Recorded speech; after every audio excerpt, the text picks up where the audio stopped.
Welcome to another class. I want to talk about some languages we hear in our class daily, or let me put it this way, some words the math teacher use in class daily as they solve math questions. So I call this the basic languages or basic terms in mathematics. The first thing we are going to be talking about is variable. Like the name, a variable is a letter that represents a number that can change. You see in those questions where you are always asked to find x, find y. That x, that y, it's what we call variable. They keep changing. It can be 5 in a particular question, it can be 10 in a particular question. Even in a single question, the number can change. That's what is called variable. Secondly, a constant is a number that cannot change. It remains constant. Example 5 and 7. Now, looking at this, you can see a mathematical expression. X is a variable, 15 is a constant. X plus 15 can mean 2 plus 15. That's the 2. The x is the 2. 3 plus 15. 1000 plus 15. So this x can take any value. That's why this is a variable and this is a constant. Moving ahead, let's look at expression. An expression is a variable, a number, or a combination of both, and an operation symbol. Our operation symbols are the addition, subtraction, division, and multiplication. If you look this way, x plus 5 is an expression. An expression has x, has. If you look this way, an expression has a variable, it has a constant. It can even be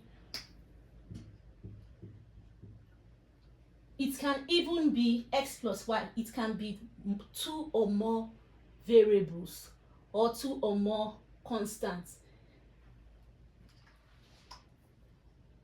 Going ahead, we have equation.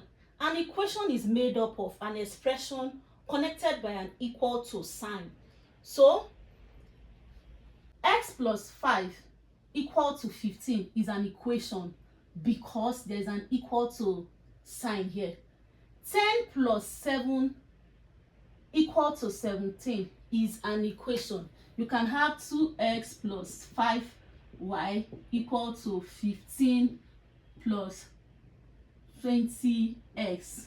This is also an equation as long as there's an equal to sign connecting two expressions together. Simplify.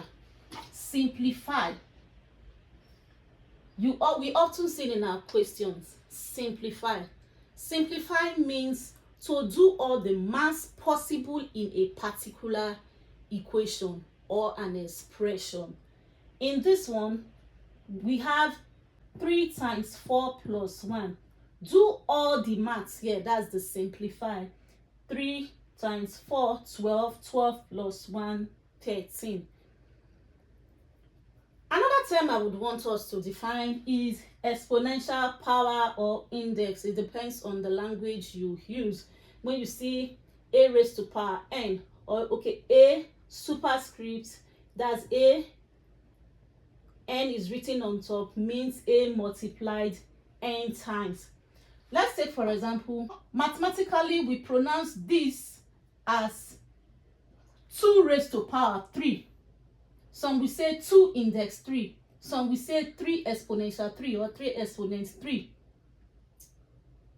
Or some will say 2 exponential 3.